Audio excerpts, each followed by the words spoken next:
We've been told not to take things personally, but what if that's exactly what you should do if you want to evolve?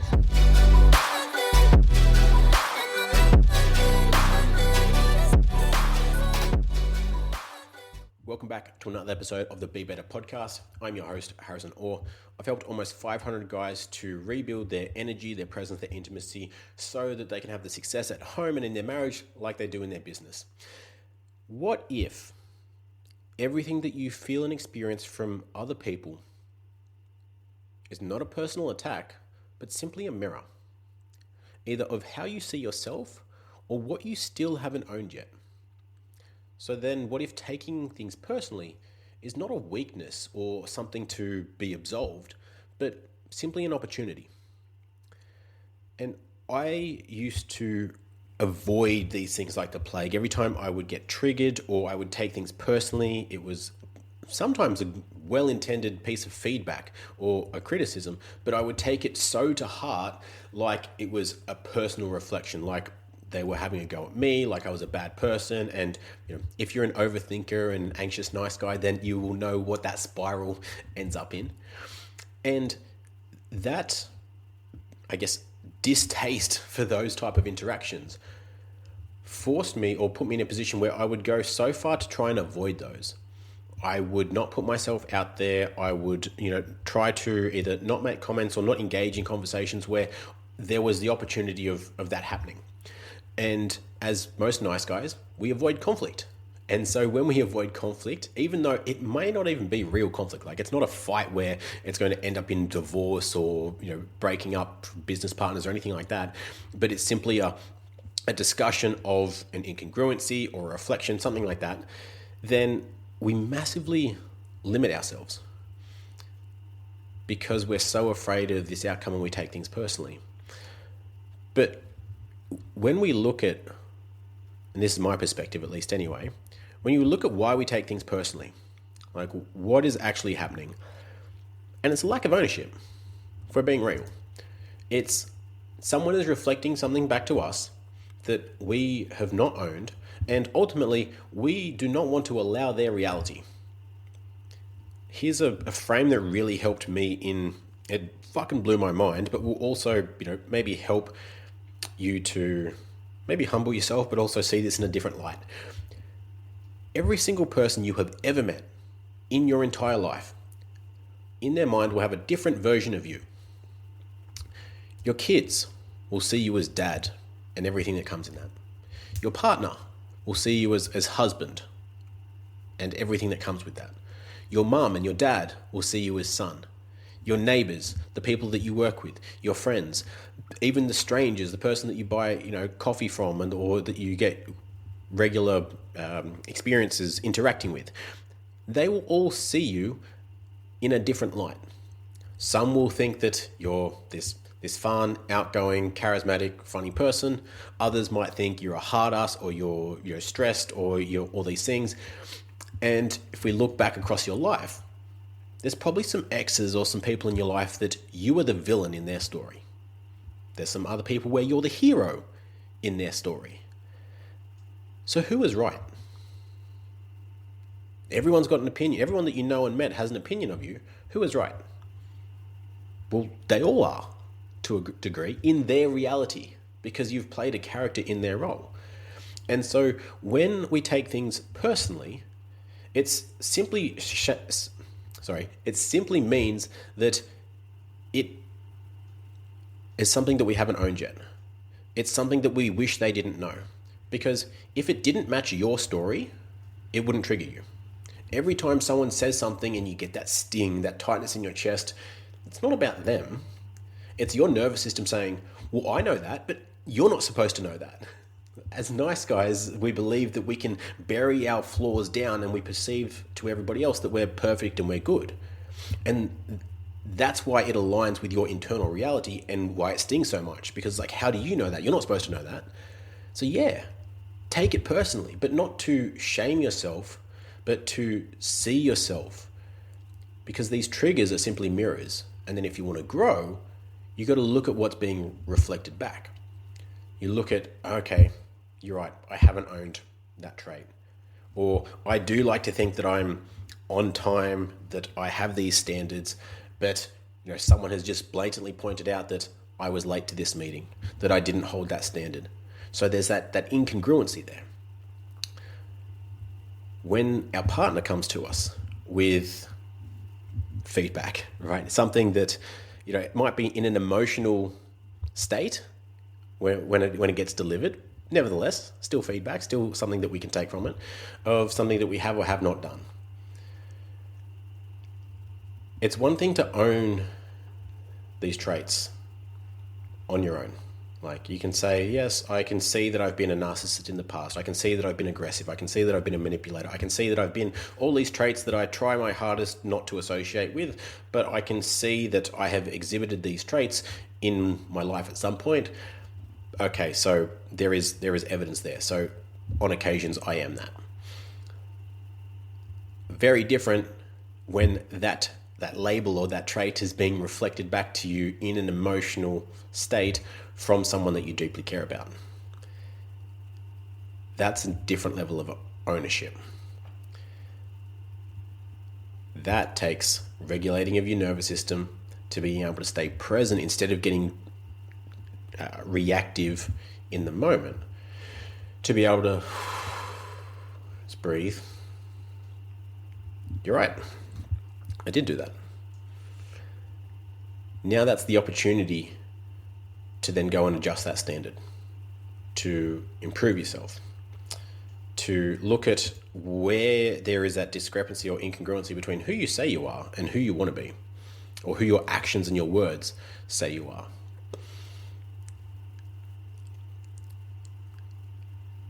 Because when we are getting this type of feedback, the first stage is always taking ownership. Like, I'm huge on extreme ownership, right? Whether it's in your business, in your relationship, for your personal life, always everything is for me, right? Take that selfish standpoint of everything is for me.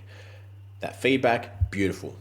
This comment, this experience, amazing. What is it here to teach me, right? If we assume that we are the main character in our life, everything here is part of our journey.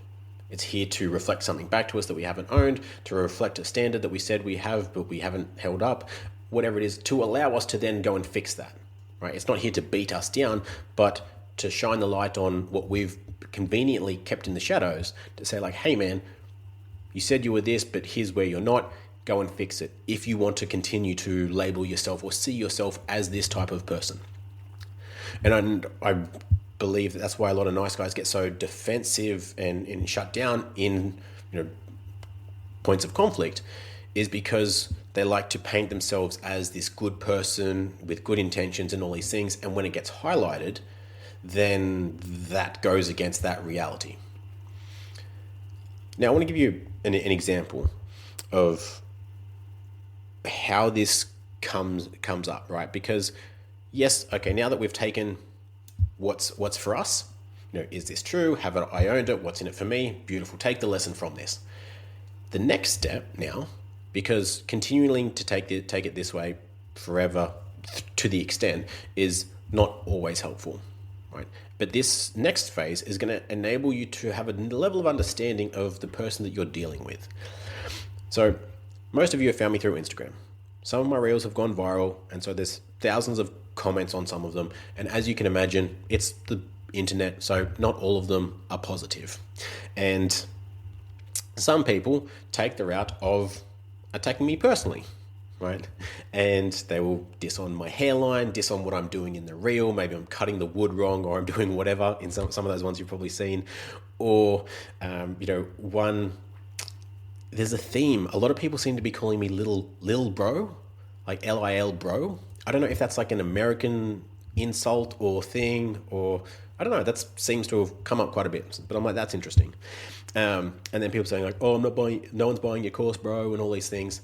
And a past me would have been triggered, like flustered by that, would have engaged with it, responded, and like tried to maybe defend myself or make some comment back, whatever.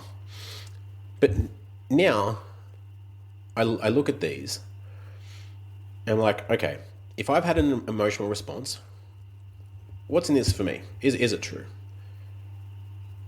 Am I upset about my hairline? Well, I used to be, but not anymore. That's why I shaved my head, because I need to see how bad I looked with basically zero hair. And then I could decide if I absolutely hate it, I'm on the first flight over to Turkey to get a hair transplant. Or if it's not that bad, cool, I can kick this can down the road a little bit longer and then figure out what to do with it then. So I've well and truly owned that. I can laugh about that now. Some of the other comments, I was like, okay, what's coming up for me? And then once I've got to that point, now I'm at peace with this. I'm like, cool, thanks for that reflection. Now, what story must this person be living in to react this way to me? Like, what's triggered them by this post on Instagram that has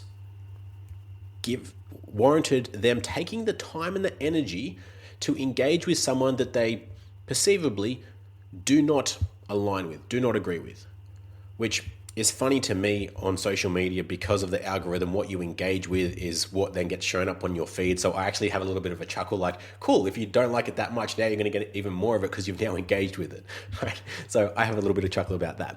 But think about it from, in a relationship standpoint where it might be more applicable to you. Okay, now I've owned the things that have come that have been reflected back to me. Now, what story is going on in this person's world for them to express this? What kind of stress are they under? What's happened in their day? What's alive in them right now?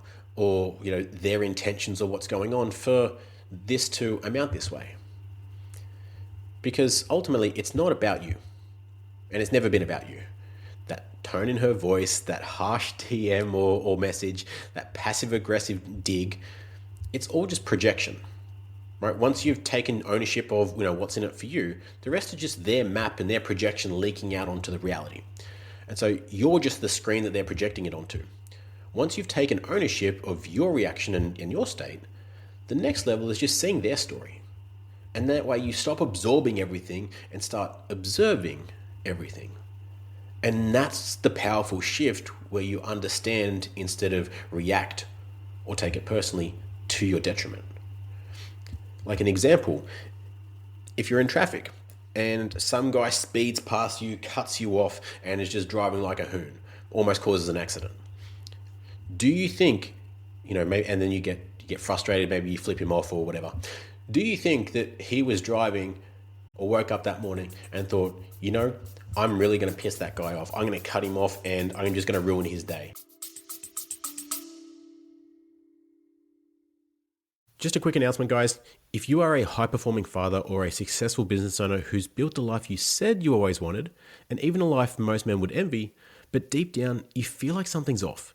Your drive and fire is just your marriage just feels stale, your energy's just not what it used to be, or maybe you're still stuck in the nice guy syndrome, but you're ready to lead with real presence and confidence again. Well, that's exactly what I help men like you to do. So if you're ready to take action and want to know if my coaching is right for you, either scroll down to the show notes or go to my Instagram page, The Elite Father, and click on the link tree to apply. You've built a business success. Now let's build success where it really matters. Now, back to the show. And it was like intentional to direct it at you. Of course not, right? Think of the myriad of other reasons why this guy might be driving that way. He might have just robbed a bank. He's trying to get away. He doesn't give a shit about you. He just doesn't want to get caught by the cops. His wife is pregnant in the hospital. He's trying to get to the hospital so he doesn't miss the birth of his child. His dad is dying in the hospital. He wants to see him before he takes his last breath. Or a myriad of other reasons that have absolutely zero to do with you. And so when we can see it that way, we don't have this emotional reaction and we don't get caught in this emotional hamster wheel. And a lot of people will then allow that to ruin their day because they hold on to that energy and that story, and then they're looking for other instances throughout the day to then align with that reality that it's going to be a shit day, that the world's out to get them, to whatever other victim mindset they're spinning out. And so your nervous system, your beliefs, your identity is the way that we create our reality. That's our map of the world in NLP terms. When you see yourself a certain way or you see the world a certain way, you will look for proof of that. And so another example, if you're in the gym and maybe it's your first time in the gym, so you're a little bit self-conscious, you don't really know where anything is, you're not too confident with movements and things like that, and so a woman walks past and she kind of gives you a half polite smile, right? If you're feeling insecure and anxious in that moment, you're probably going to start telling yourself that she was judging me, she was laughing at me, she was criticizing me, she was like, looking down on me, or whatever other, story that you tell yourself.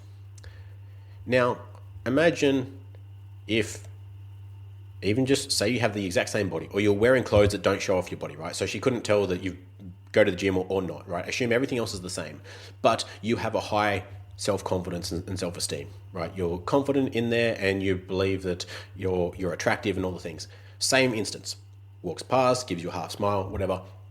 What's the story that you'd probably tell yourself then? She was interested in me, she was checking me out, she was flirting with me, she, was cute, she gave me this nice smile, all these other things that are probably going to boost you up because they fit that reality that you have painted and that you see experiences through. Now, when we recognize that, it gives us a standing point to step back from or loosen our grip on that frame and say, what else could it be? So we step back from that projection and now we're looking at, okay, these things that are happening to me, the words, the tone, the smile, or the scowl, whatever it is just a reflection of this person. Again, looking at it from that woman's perspective, she may have just had a cup of coffee. She just had, she received a really nice text message. She just had a great workout. She just had something else that made her feel really good. Or if she gave you a scowl or a sour face or something like that, again, she may have just had the worst conversation, had a fight with her partner, all these other things that have absolutely nothing to do with you. A lot of people will jump to this second one, right? We either take it personally and get down about it and almost self-deprecating, which is not helpful, or they just push it back. Well, that's a you problem. That used to be one of my favorite sayings in the kitchen. Yeah, well, that's a you problem. And that's not helpful either, because that removes the possibility for growth and for ownership, which if it's in your reality, it's there for a reason, because you've allowed it, because you're projecting it, because it's an internal thing that you have or have not owned yet. And where this plays out, when people are taking things personally, another frame to look at this through is you didn't get offended, right? You chose to. Offense wasn't given, it was taken. And so that might sound harsh, but it's the truth, because offense isn't given, right? You tell if someone is intentionally trying to hurt you. But if it's your partner, someone you generally care about, and you chose to be offended, then you have taken it. It was not given. So you decide that their words meant something about you. Now, that's not emotional maturity. That's just unintegrated ego and an unregulated nervous system. But when you're grounded in who you are, people can attack you, they can criticize you, they can misunderstand you, and you can still be grounded. You can still lead. You can still look at that, own part of it, what's there for you, and then say, that's a beautiful reflection. And depending on the context, even then lead into them. Hey, is everything okay? Because you feel the heat, but you don't lose yourself in it. You don't get pulled in to that emotion or that situation. And that's the mark of a man who has done the work, who is self-regulated, who is grounded in himself and doesn't need the validation of everybody else. He's not here to try and make other people like him or to seek approval, and ultimately decides who he allows to influence him. He decides whose opinions he gives a fuck about and whose he does not. Think of it as an energy exchange. Every time you interact with one of these situations. You are giving your time and your energy. And especially if it's in a situation where it doesn't serve you, it's just a waste of your time and energy. It's just giving it to someone else to what? To maybe defend yourself or prove them wrong, to get, your ego boosted up, whatever it is. But when we own everything, there's nothing anyone else can say that has that kind of power over us. Because every time we get reactive and we follow through with it, we go off the deep end, or we let it influence our behaviors, we have just given our power and our responsibility of our own emotions and state to someone else. We've given our power away. And so if you're being triggered by the same people, look at what power they have over you. And is that something that you're okay with? So yeah, take it personally. Take these things personally, but use them for growth.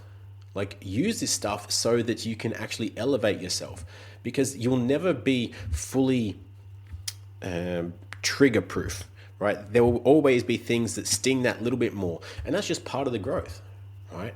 As you get higher up, you expose yourself to high level people, to more situations, more experiences.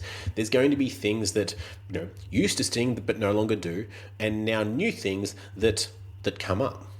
And that's just part of the evolution.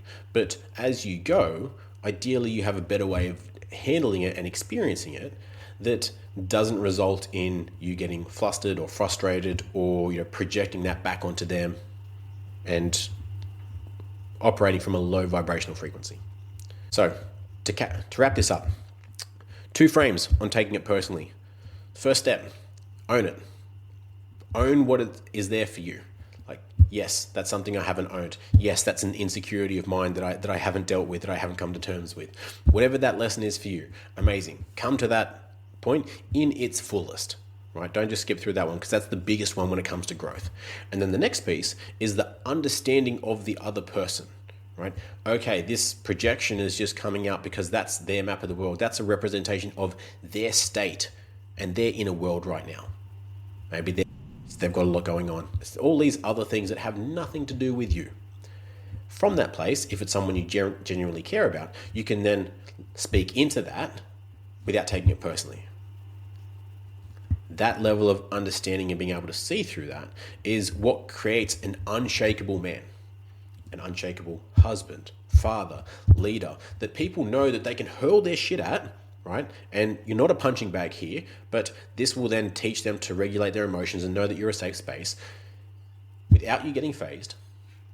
Sift through the shit of cool, that was for me. That's not cool. I need to own this. Yep, I can change this. Yep. Okay, cool. In my mind, that didn't need to come out with that level of emotion or that level of intensity.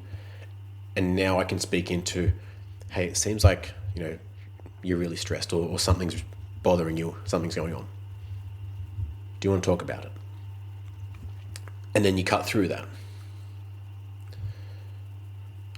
So I hope this has been helpful, especially if you take things personally, if you're struggling with that insecurity and struggling to put yourself out there because you do take things so personally and you ruminate on them and you overthink and all the things. I hope this has been helpful. But like always, don't just listen to this and then go about your days. Actually go and implement this, right?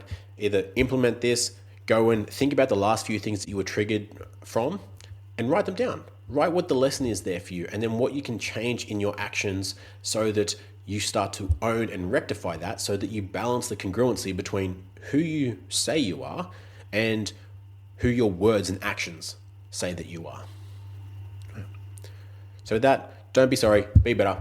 I'll see you guys soon.